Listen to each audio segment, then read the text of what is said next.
Halo teman-teman, hari ini kita kembali belajar di rumah untuk menghindari penyebaran COVID-19. Kali ini kita belajar dengan menyimak sebuah tayangan matematika mantul tentang teorema Pythagoras. Ayo sediakan alat tulis dan bersiaplah menjawab pertanyaan.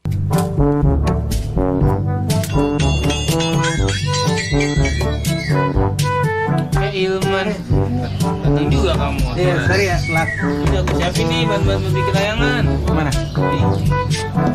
Ini kamu potong ya, jadi 4 bagian nih. Yang dua 42 cm, yang dua lagi menjadi 48 cm. Oke.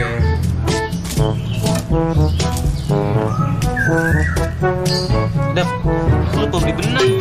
Lah kok bisa lupa? Ya udah suruh beli dah. Beli. Tapi kira-kira berapa sentimeter yang diperluin ya? Udah beli aja sono. Banyak pasti.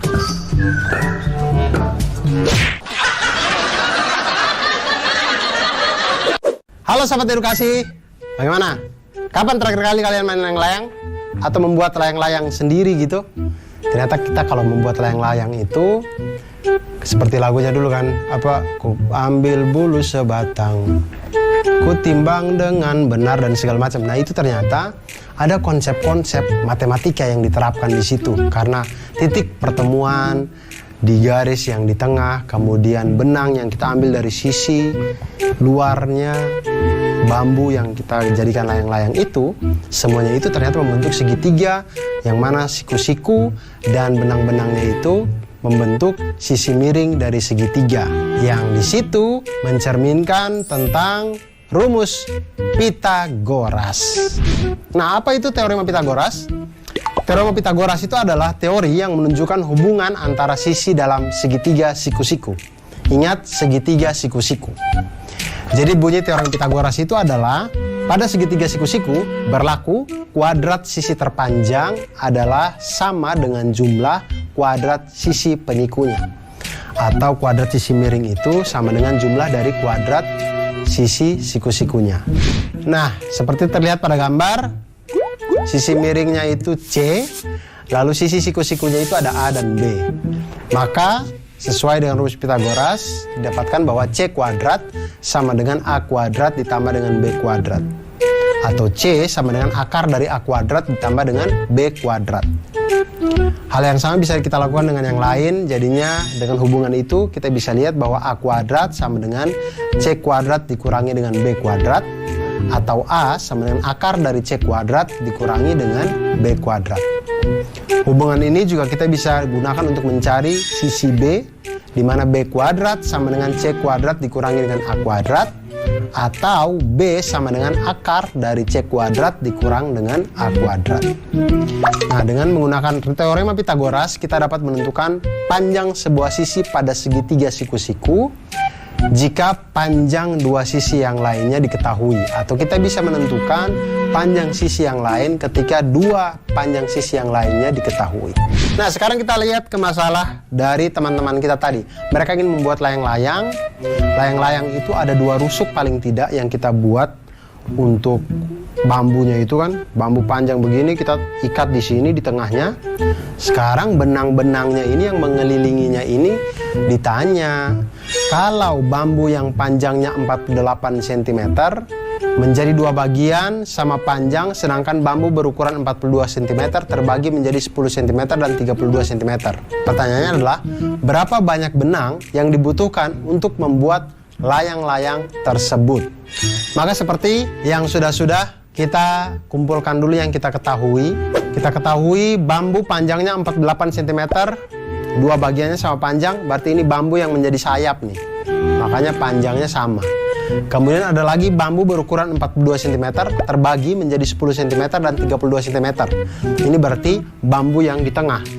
Yang 10 cm yang biasanya di atas, 32 cm yang di bawah. Kita misalkan bambu dengan ukuran 48 cm yaitu panjangnya itu PR, dan bambu dengan ukuran 42 cm panjangnya SQ. Nah, untuk menghitung panjang benang minimum yang diperlukan untuk membuat layang-layang ini, itu sebenarnya kita sedang menghitung keliling dari layang-layang PQRS. di mana keempat sisi yang ada itu kita jumlahkan. Jadi keliling layang-layang PQRS itu sama dengan panjang PQ ditambah panjang QR ditambah panjang RS dan ditambah panjang SP. Nah, kita lihat, tinggal misalkan panjang PS. Kita dapatkan panjang PS dari mana? Dengan teorema Pitagoras, di mana PS itu adalah hipotenusanya atau sisi miringnya. Kemudian sisi siku-sikunya itu adalah PT dan TS.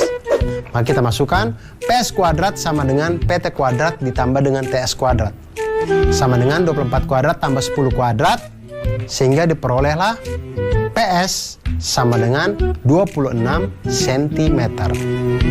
Kemudian PQ. PQ itu sisi miring dengan sisi siku-sikunya 24 atau PT dengan TQ.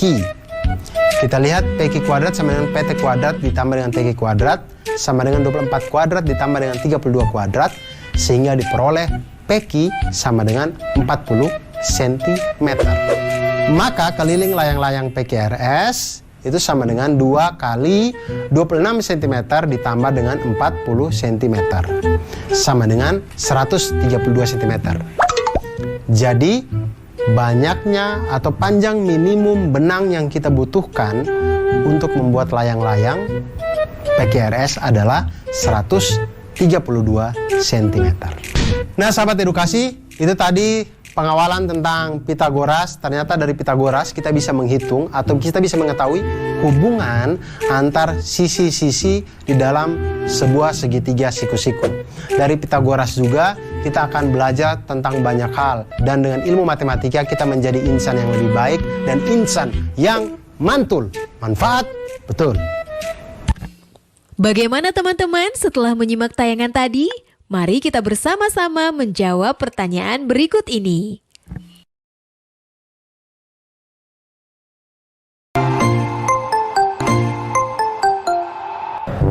Bagaimana cara menghiasnya ya? Hasan, Hafiz, sini.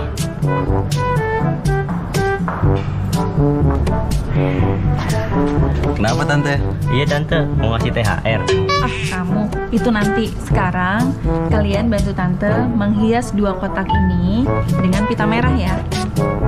Tante mau dipitain juga nggak? Nah, nanti Tante tambah cantik dong. Ah Tante bisa aja. Menghiasnya di bagian diagonalnya ya, seperti ini, yang rapi, biar cantik seperti Tante. Ah Tante bisa aja. Nah, sekarang kalian kerjakan dulu ya. Tante tinggal dulu. Udah Tante.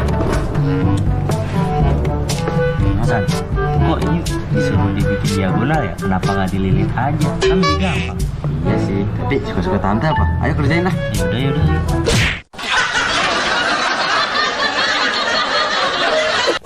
Ya sahabat edukasi, itu tadi ada tante kita ya yang minta bantuan untuk membuat atau menghias kotak-kotak ini dengan pita.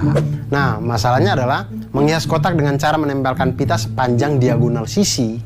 Artinya semua diagonal sisinya itu harus ditempel pita. Sedangkan satu sisi itu kan mempunyai 2 diagonal.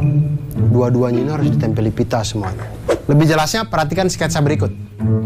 Nah, jika kita ambil bagian atas kado, maka akan tampak seperti ini.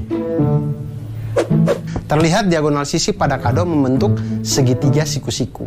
Nah, sedangkan kita tahu bahwa tadi pada segitiga siku-siku itu berlaku hukum Pitagoras atau berlaku rumus Pitagoras, yaitu kuadrat sisi terpanjang adalah sama dengan jumlah kuadrat sisi penyikunya. Seperti segitiga dengan hipotenusa atau sisi miringnya C dengan sisi siku-sikunya A dan B, maka bisa dituliskan dengan C kuadrat sama dengan A kuadrat ditambah dengan B kuadrat. Atau C sama dengan akar dari A kuadrat ditambah dengan B kuadrat. Hubungan yang lain juga bisa dari itu, bisa kita cari A kuadrat sama dengan C kuadrat dikurangi dengan B kuadrat, di mana A sama dengan akar dari C kuadrat dikurangi dengan B kuadrat. Dan kita juga bisa mencari sisi B-nya, B kuadrat sama dengan C kuadrat dikurangi dengan A kuadrat sama dengan, atau B sama dengan akar dari C kuadrat dikurangi dengan A kuadrat. Masalah yang ditimbulkan tadi adalah yang harus kita selesaikan adalah berapa panjang pita yang dibutuhkan untuk menghias dua buah kado secara diagonal. Nah, jika kado pertama itu berbentuk balok dengan ukuran panjang 16 cm, lebarnya 12 cm, dan tingginya 8 cm. Dan kado kedua itu berbentuk kubus dengan panjang sisi 20 cm. Berapa banyak pita kado yang kita butuhkan? Nah, kita lihat kado yang pertama, balok. Balok itu memiliki 6 sisi yang terdiri dari 3 pasang sisi yang saling kongruen, yaitu sisi atas dengan sisi bawah, sisi alas dan sisi tutup itu sama-sama kongruen, sisi depan dan sisi belakang sama-sama kongruen, dan yang ketiga adalah sisi samping kiri dan sisi samping kanan itu juga saling kongruen. Sisi yang berhadapan itu saling kongruen. Jadi kita lihat di sini, kita bagi seperti pada gambar. Sisi panjang kali lebar itu adalah sisi alas dengan sisi tutup. Itu sama-sama kita kali 2. Kemudian sisi panjang kali tinggi itu adalah sisi depan, itu sama dengan sisi belakang. Kemudian sisi lebar kali tinggi itu adalah sisi samping, itu sama dari kiri dan kanan. Masing-masing semuanya kita kali 2. Oke, lalu kita lihat diagonal pada masing-masing sisi balok. Setiap sisi balok mempunyai 2 diagonal, berarti kan? Nah, diagonal sisi yang pertama itu adalah diagonal sisi yang pertama didapatkan dari akar dari P kuadrat ditambah dengan L kuadrat. Sama dengan 16 kuadrat ditambah dengan 12 kuadrat, sama dengan akar dari 400 sama dengan 20 cm. Ini untuk diagonal dari sisi yang pertama. Diagonal sisi yang kedua dapatkan dari akar dari P kuadrat ditambah dengan T kuadrat sama dengan akar dari 16 kuadrat ditambah dengan 8 kuadrat sama dengan akar dari 320 sama dengan akar dari 64 kali 5 sama dengan 8 akar 5 cm atau 17,8 cm. Kemudian diagonal sisi yang ketiga yaitu akar dari T kuadrat ditambah dengan L kuadrat sama dengan akar dari 8 kuadrat ditambah dengan 12 kuadrat sama dengan akar dari 208 sama dengan akar dari 16 kali 13 sama dengan 4 akar 13 cm atau 14,4 cm. Nah, kita lihat sahabat edukasi, banyaknya pita yang dibutuhkan untuk masing-masing sisi itu 2. Karena satu sisi ada satu diagonal sini, satu diagonal gini. Diagonal saling menyilang sehingga selalu ada 2 diagonal di setiap sisi. Nah, karena balok itu memiliki 3 pasang sisi yang kongruen, maka banyaknya pita secara keseluruhan adalah 2 kali 2 buah untuk diagonal yang pertama, 2 kali 2 buah untuk diagonal yang kedua, dan 2 kali 2 buah untuk diagonal yang ketiga. Jadinya totalnya semuanya 4 kali 3 sama dengan totalnya 4 kali 3 sama dengan 12 diagonal. Nah, kita lihat diagonal sisi yang pertama ada 20 cm, diagonal sisi yang kedua 17,8 cm, dan diagonal sisi yang ketiga ada 57,6 cm.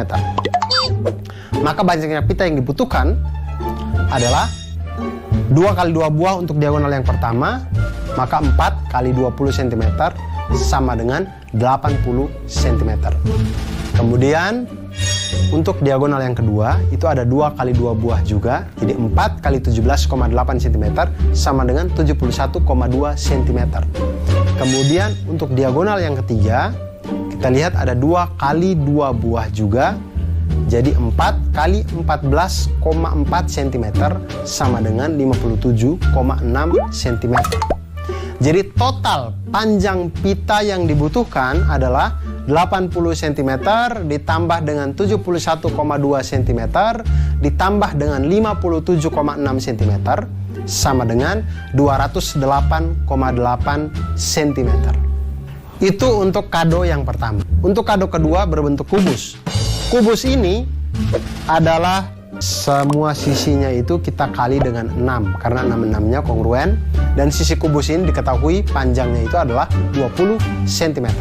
Sekarang kita hitung panjang diagonalnya, 6 sisi yang kongruen, maka banyaknya pita keseluruhan adalah 2 dikali dengan 6 sisi tadi dikali dengan panjang diagonal yaitu 28,2 cm. Sama dengan 338,4 cm. Nah, itu dia tadi tentang pita pada hadiah balok dan juga kubus tadi. Nah, sekarang saya punya trik untuk sahabat edukasi sekalian. Trik menentukan diagonal sisi pada kubus.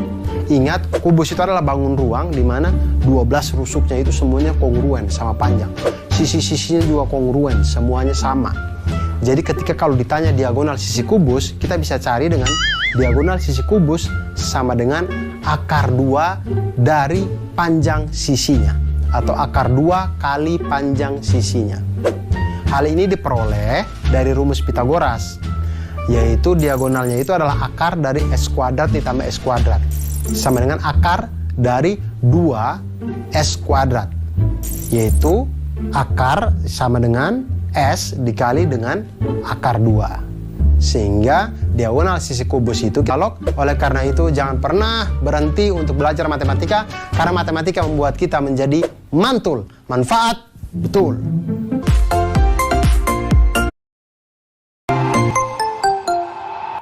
Ya adek-adek, kita berkumpul. Kan udah ngumpul, Kak. Iya, makanya suruh berkumpul. Oke, kalian akan saya bagi menjadi beberapa tim. 2 tim Kak. Tim merah sama biru kayak acara Sevi itu Kak. Itu mah sebelah.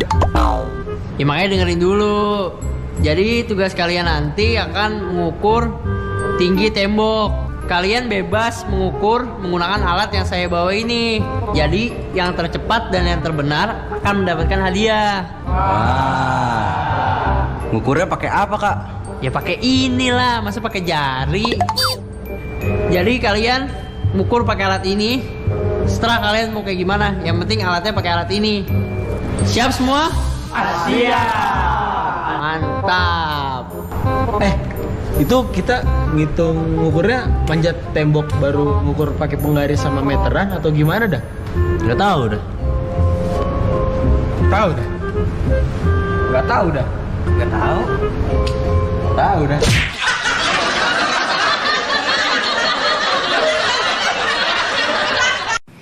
Halo sahabat edukasi, sekarang bagaimana ya kalau kita ingin menghitung tembok atau tiang atau sesuatu yang tinggi yang itu di luar jangkauan kita. Misal juga kalau kita menghitung tingginya Monas. Nah, tapi kalau kita menggunakan konsep Pitagoras, kita bisa menghitung itu dengan aman, safety, dan akurat. Kenapa bisa dengan Pitagoras? Karena Pitagoras itu dalam segitiga siku-siku berlaku kuadrat sisi miring itu sama dengan jumlah dari kuadrat sisi siku-sikunya. Nah, di sini kalau kita lihat ada segitiga dengan sisi miringnya C, kemudian sisi siku-sikunya itu A dan B, maka bisa dituliskan C kuadrat sama dengan A kuadrat ditambah dengan B kuadrat. Atau C sama dengan akar dari A kuadrat ditambah dengan B kuadrat. Nah, hal yang sama bisa kita lakukan pada sisi A. A kuadrat sama dengan C kuadrat dikurangi dengan B kuadrat. Atau A sama dengan akar dari C kuadrat dikurangi dengan B kuadrat.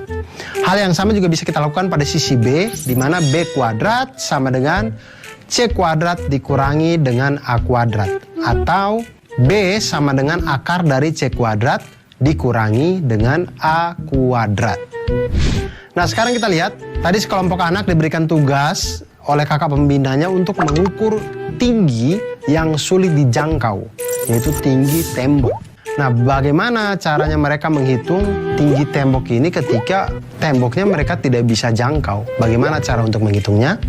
Nah, salah satu cara sederhananya adalah dengan menyenderkan tangga dengan ujung atasnya itu pada tembok, sehingga tampak seperti sketsa berikut ini. Lihat tangga atau bambu atau kayu, jangan senderkan harapan di situ, jangan, karena tidak akan membentuk apa-apa. Senderkanlah tangga atau kayu atau bambu sehingga membentuk segitiga dengan benda yang kita tempelkan tadi atau tangga yang kita tempelkan tadi sebagai hipotenusanya atau sisi miringnya. Di situ kita bisa namakan sisi C, sisi A, dan sisi B. Jika kita perhatikan kan kita bisa menggunakan teorema Pitagoras pada di sini. Langkah pertama untuk mengetahui tinggi tembok adalah dengan mengukur panjang tangga terlebih dahulu. Jadi sebelum kita cenderkan, kita hitung dulu nih panjang tangganya nih. Sudah ketahuan, baru kita tempelkan, kita misalkan itu sebagai sisi miring atau sisi C. Nah, langkah kedua, ukur jarak antara ujung bawah tangga dengan tembok.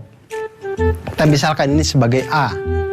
Jika sudah mendapatkan itu, maka kita bisa mencari sisi B atau tinggi tembok itu dengan rumus Pitagoras, yaitu B sama dengan akar dari C kuadrat dikurangi dengan A kuadrat. Nah, dengan menggunakan teorema Pitagoras, kita dapat mengetahui ketinggian-ketinggian yang sulit untuk kita jangkau. Contoh sekarang ya, misalkan panjang tangga adalah 5 meter. Kemudian jarak dari tangga ke tembok adalah 3 meter. Berapakah tinggi tembok?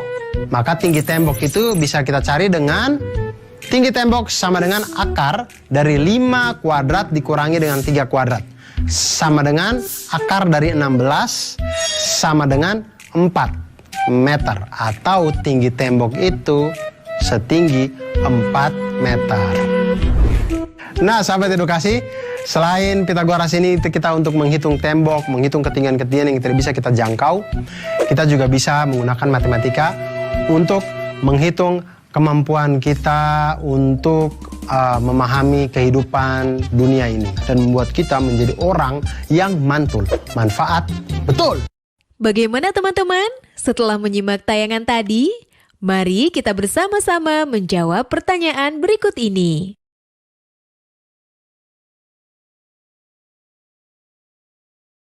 Oh iya, jangan lupa untuk tetap belajar di rumah ya. Dan jaga kesehatan dengan rajin mencuci tangan serta makan makanan yang bergizi. Sampai jumpa!